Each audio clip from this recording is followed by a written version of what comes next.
5 दुर्बा। कितनी दुर्बा? जम के बोलो जरा। 5 दुर्बा, 1 बेलपत्र।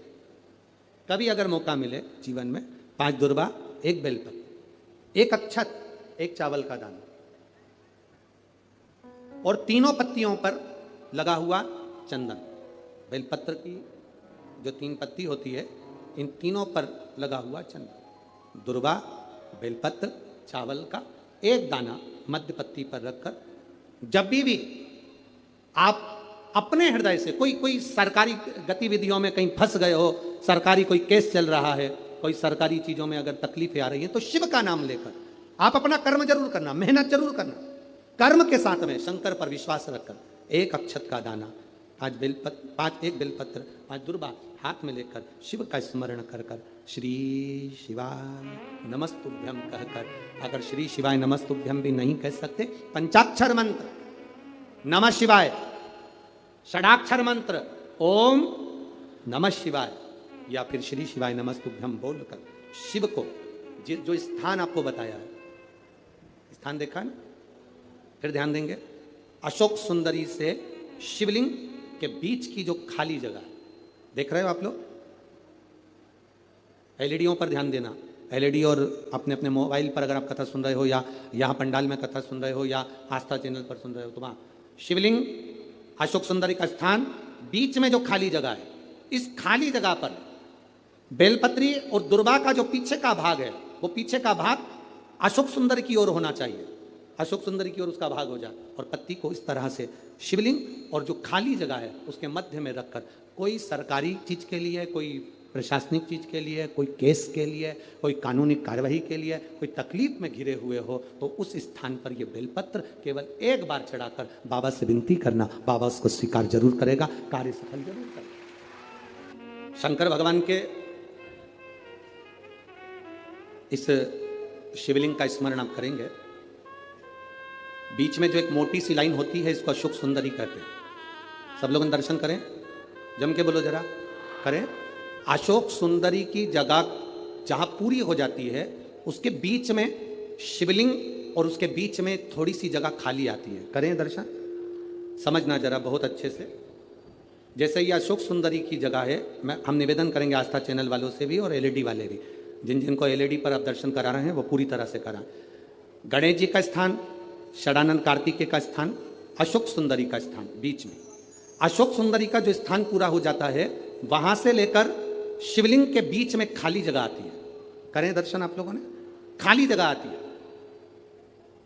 उस खाली स्थान की जो महत्वता है, ये जो अशोक सुंदरी से लेकर बीच में जो जगह है, ये भगवान शंकर की जो धर्म पत्नी है माता पार्वती, उनकी जो योगनियां है 64 योगनी, उनकी जो शक्ति पीठें हैं, उनकी जो सिद्धता है, उनकी जो सिद्धियां हैं, ये अशोक सुंदरी से शंकर के शिवलिंग के बीच में जो खाली जगह होती है, इस स्थान पर 64 योगनियां, देवियां, अष्ट सिद्धियां, नवनिधियां सब इस स्थान पर रहती है। इसलिए हमारे यहाँ शिव महापुराण की कथा कहती है, पूर्ण पूजन के बाद अगर कोई नारी, कोई पुरुष, कोई बच्चा, कोई बुजुर्ग अपने मन की बात का स्मरण इस जगह पर हाथ को रखकर, जैसे किसी के हृदय पर हाथ रखते हैं तो दिल धड़कता हुआ स्मरण होता है, उसी तरह यहाँ स्पर्श करेंगे, और स्पर्श कर कर जब अपने मन की बात कहते हैं, तो देवाधिदेव महादेव नंदी के साथ आकर प्रदोष के दिन कार्य की सिद्धता पूर्ण करते हैं। उस स्थान की मूलता होती है, वो स्थान। कभी कभी कुबेरेश्वर धाम से आया हुआ रुद्राक्ष हो, या तुम्हारे घर में रखा हुआ रुद्राक्ष हो, या गले में पड़ा हुआ रुद्राक्ष हो, बीच में से चटक जाता है, फट जाता है, टूट जाता है, अंदाजा लगाना कोई विपदा की घड़ी तेरे ऊपर आने वाली थी, तेरे घर पर आने वाली थी, देवाधिदेव महादेव ने अपने ऊपर झेल ली, टूट गया, टूट गया।